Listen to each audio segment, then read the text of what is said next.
Ruhuna sağlık, ruhsarcım ölmemiş. El alem utansın, o beni terk etmemiş. Terziye gidiyorum. Perşembe günü Azerbaycan'a gideceğim. Sanki hiçbir yere gitmeyecekmişim gibi bir o kadar rahatım, bir o kadar rahatım. Bir fark ettim, bir terziye verileceklerimi daha hala vermemişim. Gideyim mahallemizin en süper en hızlı terzisine. O işlerimi halledeyim. Ondan sonra reklam çekmeye gelecekler. Onlara da dedim ki 9'a kadar reklamı çektiniz gittiniz. Yoksa dedim finişe ştrayze. Çünkü evimi temizlemişim batmasın. Makineye de çamaşır attım. Ütü beni bekliyor. Soyunma odası o kadar kötü ki ütü yapasım gelmiyor. Çünkü yaptıklarımı düzgün bir yere yerleştiremiyorum. Şimdi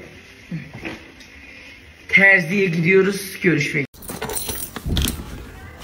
Orta Doğu'nun ve Balkanların en hızlı terzisi.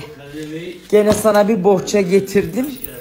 2 haftadır da sende olan kıyafetlerimi almaya geldim.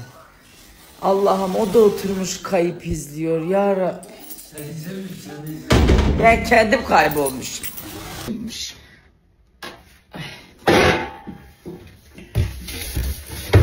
Gardıropsuzluk kötü bir şeymiş ya Rabbi.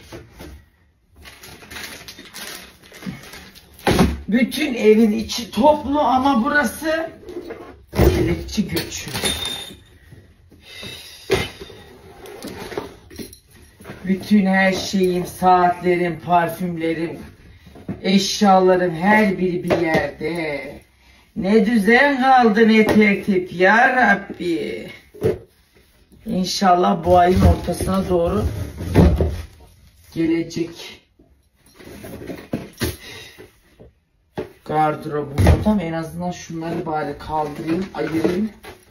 Yoksa iyice kafayı yiyeceğim. Dağınıklığın içinde bile olsa bir düzeni muhakkak olmalı. Arada sanki dersin ki oyun kitabelerini çıkartıyorum. Neresi burada tozlandınız ya? Şunlar. Bak, eşyaların arasında ne buldum? 20'lik dişlerimi buldum. Gördünüz mü? Diş kutusuna koyup saklamıştım.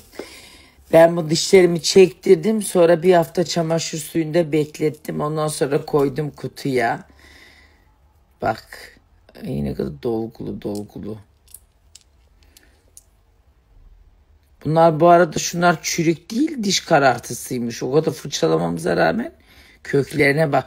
Peki ben bunları niye saklıyorum biliyorsunuz mu? Yarın bir gün yaşlananda bunları evin kapısının üstüne asacağım. Gelinlerime diyeceğim ki gidi kızım, kaynataz buraları dişinden tırnağına. Dişinden tırnağından arttırdı da buraları yaptı. Ya masabı olmak kolay mı?